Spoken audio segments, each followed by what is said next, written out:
I was shocked when Donald Trump got elected like most of the world. Then Doug Ford got elected Premier of Ontario, and it started to make sense to me. I started to understand how these populist candidates with no policy get elected because they rile up the old white vote. They get old white people out voting for them. This is what I want to say to the young, woke, Twitter activist generation. You can do all of that stuff, right? But also vote.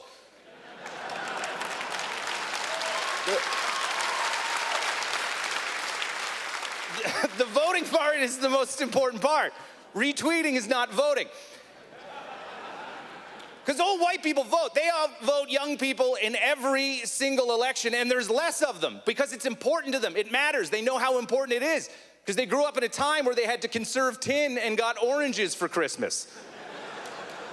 Right? So voting matters to them. They circle Election Day on the calendar. They stare at it hard for 3 months.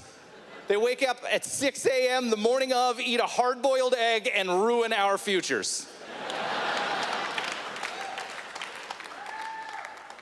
And it's easy to rile up the old white vote. All you gotta do to get the old white vote on your side is just go, you know, you're losing your country, right? They go, you're goddamn right. I'm losing my country. Losing this country to immigrants coming in here and taking our jobs. Like, yeah, you wanted to open a kebab shop. I don't understand the kids either, though. I don't understand the youth of today. You know when I realized I don't understand kids? Is when I saw them with fidget spinners. That was my first official old man moment. I was just like, look at these kids with their dumb shit.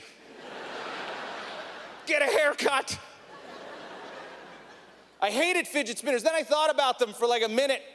I was like, actually, you know what? This might be the best invention we've ever come up with. Right? It sums up where we are in our society just so perfectly, right? Just the name fidget spinner. Like, hey, you're riddled with anxiety. Spin this bullshit.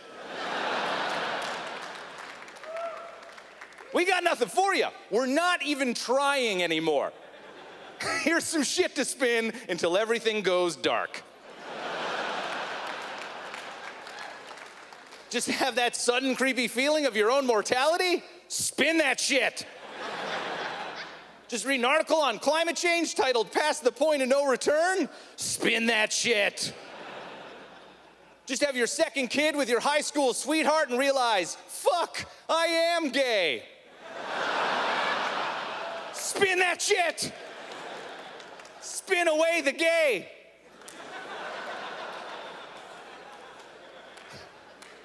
Which of course you can't do. You can't spin away the gay, right? No one actually ever said you could until tonight. But what they used to say is they said you could pray away the gay.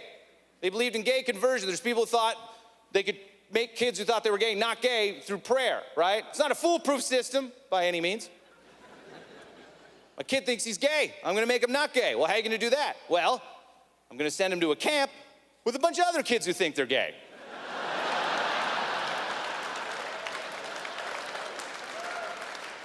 That ought to pound the gay right out of him, I'm pretty sure. Of course, no one would ever believe that gay conversion was even possible if we had proper sex ed. Can't have that in this country either. Can't have any fun things, right? Can't have sex ed because there's parents out there who don't want their kids taught sex ed. I think the parents who don't want their kids taught sex ed don't realize that the ed part stands for education. It's gonna be a trained professional who comes in to teach your children. It's not gonna be some creepy weirdo named Ed who walks into a room full of kids with his hand in his pants like, I'm sex ed. And then just turns on porn like, there you go, kids. It's a man loving a woman right there. And that's the second man coming in to love the same woman. They are loving her 6 ways from Sunday, I'll tell you that much. A lot of love. This is a good one. Stop crying, kids. Stop crying.